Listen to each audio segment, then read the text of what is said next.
اگر کوئی دلیل پوچھے کیا ہے، کہا دلیل یہی ہے کہ آپ آئے معاہدہ پڑھ کر دیکھیں کہ کون معاہدے میں گیا جہاں جھوٹوں پر لعنت ہوئی تھی اور سچوں کو جانا تھا، بس وہاں جو گیا وہی صدیق ہے، وہی صدیق اکبر ہے۔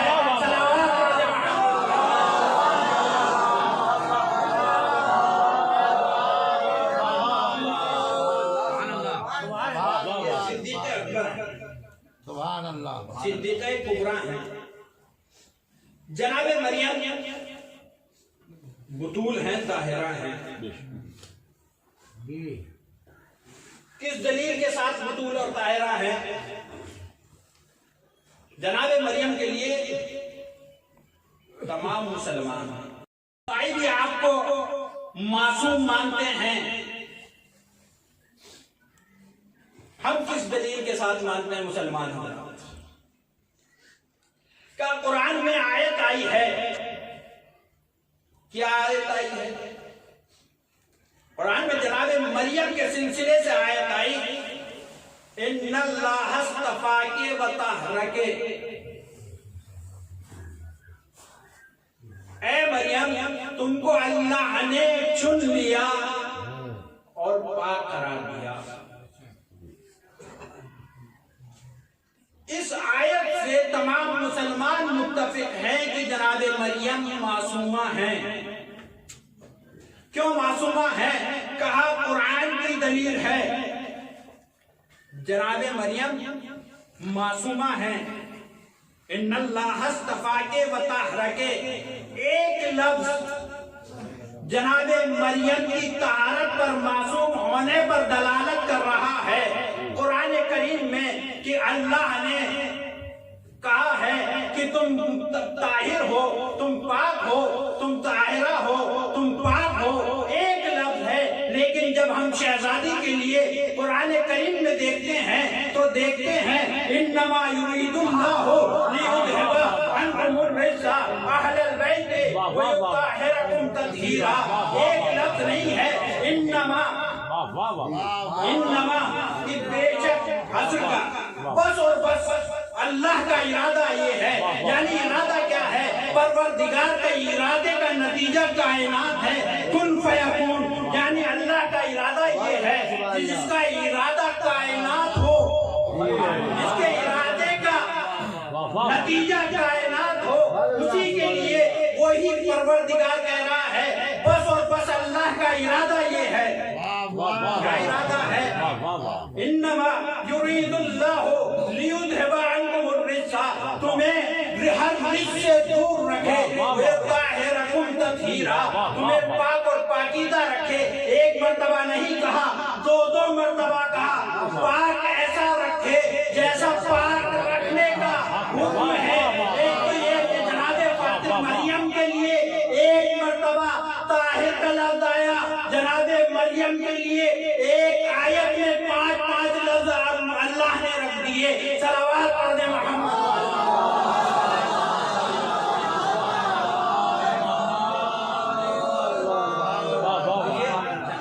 جناب زہرا کا اور اس کے علاوہ بہت سی آیات آپ کو قرآن میں مل جائیں گے، لیکن شہزادی کا مقام دیکھیے۔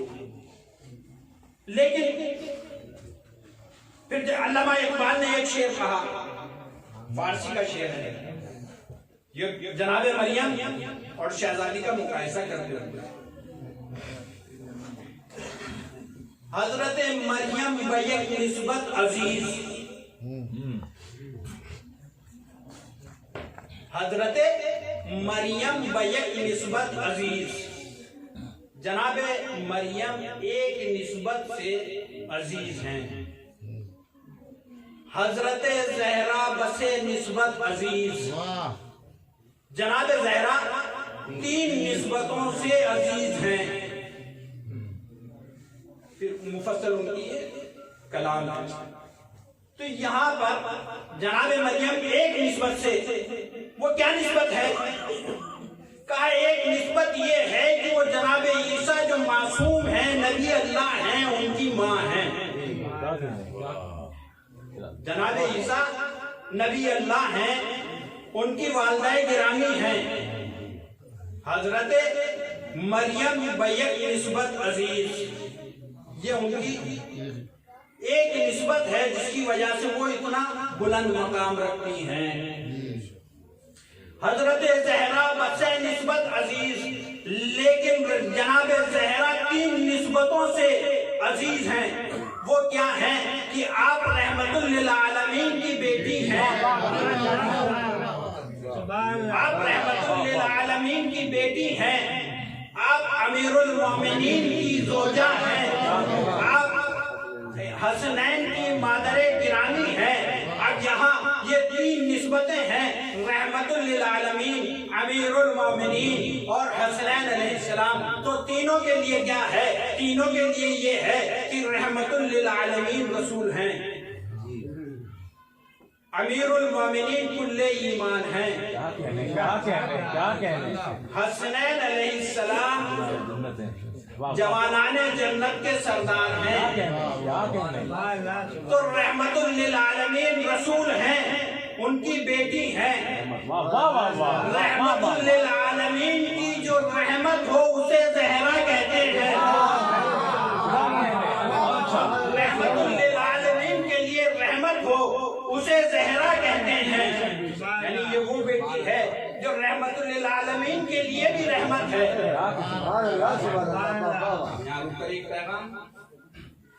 بیٹی رحمت ہے، رسول کی حدیث ہے، بیٹی رحمت ہے اور بیٹا نعمت ہے. نعمت کے سلسلے میں سوال ہوگا، رحمت کے سلسلے میں سوال نہیں ہوگا. لیکن آج کا معاشرہ ہے بیٹی کے ہونے سے رحمت نہیں زحمت سمجھ رہا ہے.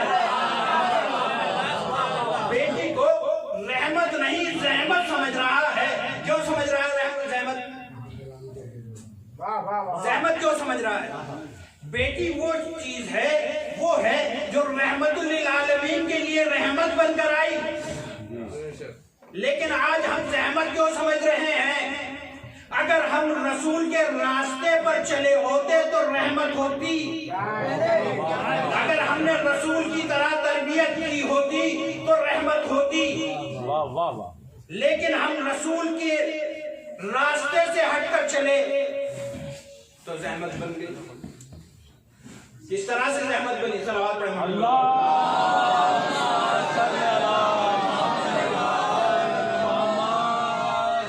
کس طرح سے زحمت بنی؟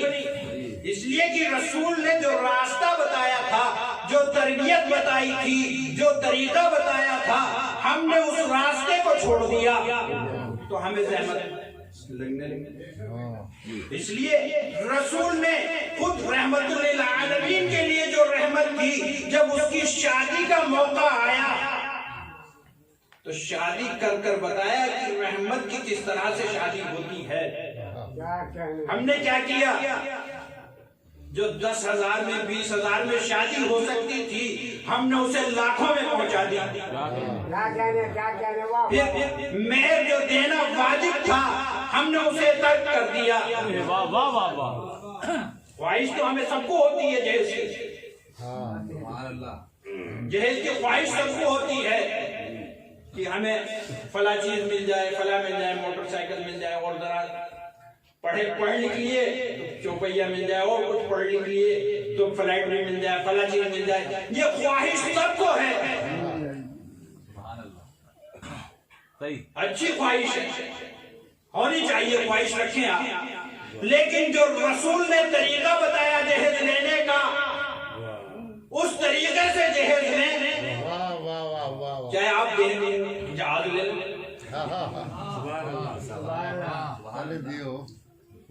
پہلے مہر ادا کرو. چاہیے 20 لاکھ کا مہر رکھو، ادا کرو. آپ کو فلیٹ چاہیے 50 لاکھ کا مہر رکھ کر ادا کرو. اور پھر آپ کا حق نہیں ہوگا، اس لیے کہ جہیز مخصوص لڑکی سے، اس پہ بھی لڑکی کا حق ہوگا. رسول نے جب زہرا کی شادی کی تو مولا کو بلایا اور کہا تمہارے پاس مہر کے لیے کیا ہے؟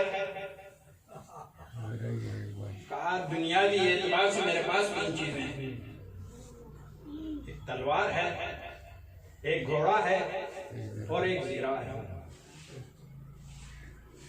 رسول نے کہا تلوار کی بھی تمہیں ضرورت ہے، سواری کی بھی ضرورت ہے، زیرہ کی تمہیں ضرورت نہیں ہے، اس لیے کہ تم کرار ہو، غیر فرار ہو، زیرہ کی تمہیں ضرورت نہیں ہے۔ تو یا رسول جاؤ اسے زیرہ کو بیچ کر آؤ۔ زیرہ بکی، مولا نے مہر ادا کیا، رسول نے جہیز دیا۔ اب خواہش رکھیں جہیز کی، خواہش رکھیں جہیز کی، مہر ادا کریں۔ مہر کا موقع آتا ہے 10,000 سوری معاف اور مہر فاطمی ہو جائے، بہت ہے مہر فاطمی، 50,000 ہو رہا ہے۔ اور جب دینے کا موقع آیا کہ وہ معاف کرا لیں گے، وہ تو بیچاری معاف کر ہی دیں گے، وہ تو اس وقت وہاں اس مقام پر ہے کہ آپ جو کہیں گے وہی کرے گی۔ اور پھر ہمارے یہاں کا ماحول بھی ہے، تو مسئلہ یہاں پر ہے کہ رحمت کو رحمت ہم نے بنایا۔ اگر رسول کی تربیت پر چلے ہوتے تو یہ رحمت ہمارے لیے رحمت بنتی، زحمت نہ ہوتی، اس لیے کہ اللہ نے ہمارے لیے رحمت بھیجی ہے، زحمت ہم نے خود بنائی ہے۔ صلوات پڑھیں محمد والے۔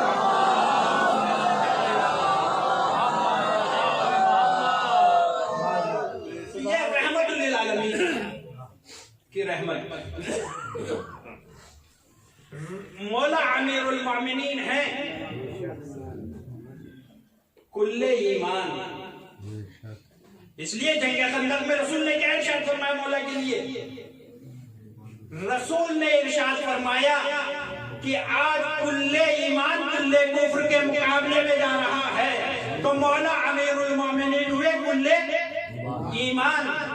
اب رسول کی دوسری حدیث، من تزوج فقد احرز نصف دینہ، بے شک بے شک، جس نے ظاہر بھائی بتاؤ، فمن تزوج فقد احرز نصف دینہ، جس نے شادی کی اس کا نصف دین مکمل ہو گیا۔ علی ہے کل ایمان، مولا ہے کل ایمان، کل ایمان کا نصف ایمان زہرا۔ صلوات پڑھیں محمد۔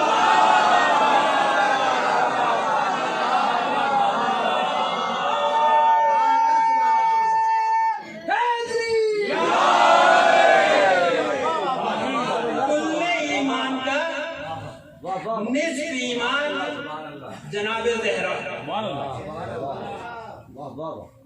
رسول نے ارشاد فرمایا، متفق علیہ حدیث، الحسن والحسین سیدہ شباب اہل الجنہ، حسن اور حسین سیدہ جوانان جنت کے سردار ہیں، سردار ہیں۔ لیکن رسول نے ارشاد فرمایا، الجنت تحت اقدام الامہات، جنت ماؤں کے قدموں کے نیچے ہے۔ تو زہرا وہ ہیں کہ جوانان جنت کی جنت جن کے قدموں کے نیچے ہے۔ صلوات پڑھیں محمد۔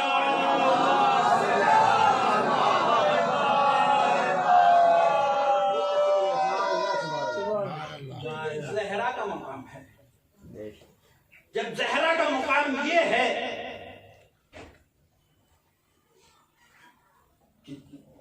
باپ کے لیے رحمت للعالمین کے لیے کل ایمان کا نصف ایمان زہرا، جوانان جنت کے سردار کی جنت جن کے قدموں کے نیچے۔ اور پھر اللہ نے بھی ہر جگہ پر جناب زہرا کو وہ مقام عطا کیا کہ اگر گھر کے اندر دیکھیں تو محور زہرا نظر آتی ہیں، اگر باہر دیکھیں تو محور نظر آتی ہے۔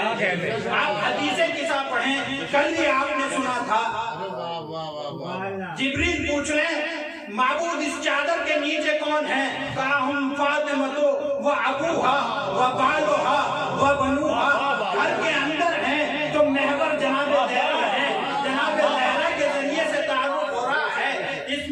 فاطمہ ہیں، ان کے بابا ہیں، ان کے بیٹے ہیں، ان کے شوہر ہیں۔ اگر گھر میں ہیں تو محور جناب فاطمہ ہیں، اور اگر باہر آئیں، اگر میدان میں آئیں تو محور جناب زہرا ہیں۔ آئیے مباہلے کے میدان میں ترتیب کیا ہے؟ آگے آگے رسول ہیں، رسول کے نقش قدم پر عصمت ہے، عصمت کے نقش قدم پر ولایت ہے، رسول کے نقش قدم پر ولایت ہے، یعنی آگے آگے رسالت ہے، پیچھے عصمت اور طہارت ہے، اس کے پیچھے پیچھے ولایت ہے، یا یہ کہا جائے رسالت کے نقش قدم پر عصمت ہے، عصمت کے نقش قدم پر امامت ہے۔ صلوات پڑھتے محمد۔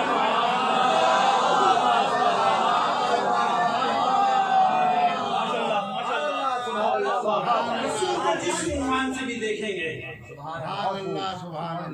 جس عنوان سے بھی دیکھیں گے زہرا کو، اسی عنوان سے زہرا محور نظر آئیں گے۔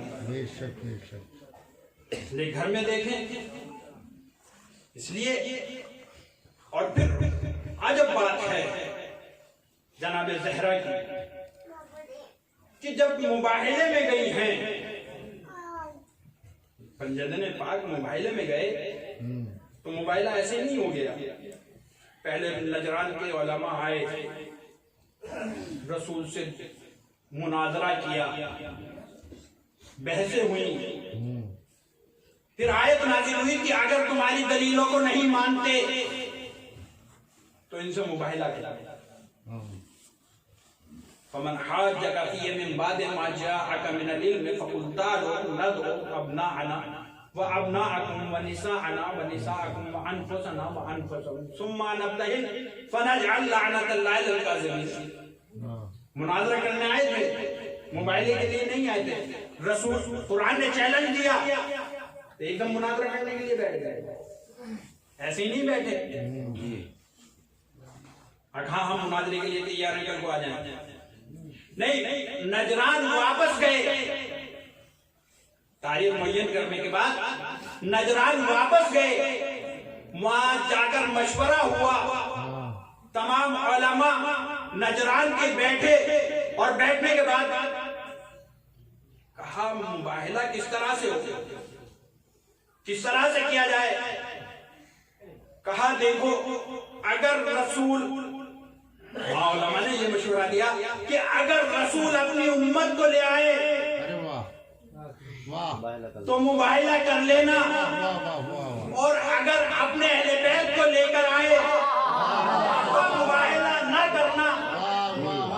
بس وہ تاریخ مقررہ پر آئے، رسول کو بھی دیکھا تھا، مولا کو بھی پہلے دیکھ چکے تھے، مولا رسول سے مناظرہ کر چکے تھے، مولا امیر المومنین خود پہنچانے والوں میں تھے رسول کی خدمت تک، تو مولا کو بھی دیکھ چکے تھے، رسول کو بھی دیکھ چکے تھے، اور امام حسن امام حسین کو بھی دیکھا ہوگا۔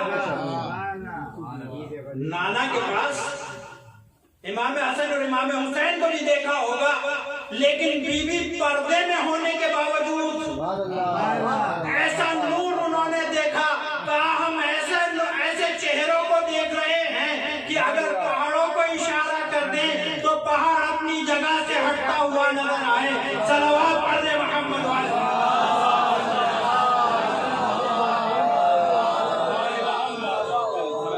رسول سے مناظرہ کر رہے تھے، مولا علی کو تو پہلے دیکھ چکے تھے، امام حسن امام حسین کو تو پہلے زیارت کر چکے تھے، تب کیوں نہیں کہا؟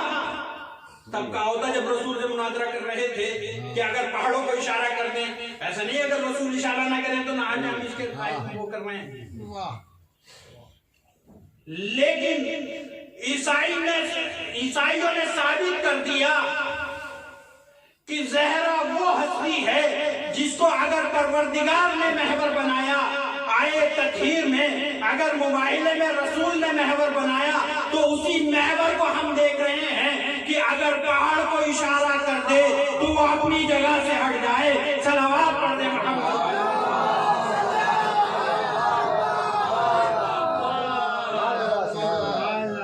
لیکن اسی بیوی کے لیے جس کے فضائل اس طرح سے ہیں، اس کو امت نے کیا دیا، اس کے ساتھ امت نے کیا کیا، امت نے کس طرح سے، اس لیے رسول کہہ رہے ہیں فاطمہ بذات منی،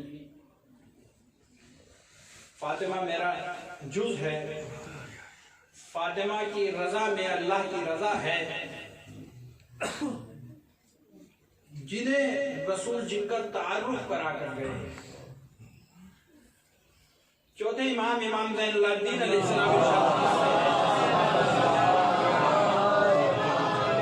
کہ رسول نے جس طرح سے اہل بیت کے لیے سفارش کی تھی کہ ان کو یاد رکھنا، ان کا خیال رکھنا، اگر رسول یہ نہ کہہ کر گئے ہوتے بلکہ یہ کہا ہوتا کہ اذیتیں دینا ہیں، تو اتنے مسائل تب ہم پر نہ پڑتے، تب ہم پر اتنے مسائل نہ پڑتے۔ شہزادی کا مقام جس حساب سے بھی دیکھیں، شہزادی وہ بیوی ہے کہ 28 سفر میں جب رسول کی رحلت ہوئی، یہ وہ در ہے جس در پر 6 مہینے تک رسول نے السلام علیکم یا اہل بیت النبوہ کہہ کر سلام کیا تاکہ لوگ اس در کی معرفت حاصل کر لیں۔ اس در پر جب رسول نے رحلت کی، رسول بستر پر ہیں، شہزادی کو آواز آتی ہے، کوئی رسول کو آواز دے رہا ہے۔ رسول نے پوچھا کون؟ ہم رسول سے ملنا چاہتے ہیں۔ رسول نے کہا، شہزادی نے کہا رسول اللہ آرام کر رہے ہیں۔ ایک مرتبہ رسول بیدار ہوئے، کہا بیٹا آپ اتنی غمگین کیوں ہیں؟ کہا بابا کوئی شخص ہے جو بار بار آپ سے ملنے کی خواہش کر رہا ہے، لیکن اس کی آواز سے اتنی دردناک ہے کہ میرے بدن میں لرزہ پیدا ہو رہا ہے۔ کہا بیٹی یہ تیرے در کا احترام ہے، بیٹا تیرے در کا احترام ہے، جس نے کسی نبی کی اسے اجازت نہ لی وہ یہ ملک الموت ہے جو تیرے در پر آ کر تیری وجہ سے اجازت مانگ رہا ہے۔ اس در کا مقام سمجھو۔ لیکن رسول کی رحلت کے بعد ابھی 75 دن، یہ رسول کی رحلت کو 3 دن گزرے ہیں کہ لوگ آگ اور لکڑیاں لے کر جمع ہو گئے۔ 3 یا 4 دن کے بعد آگ اور لکڑیاں لے کر جمع ہو گئے۔ کس طرح سے آگ اور لکڑیاں لے کر جمع ہوئے؟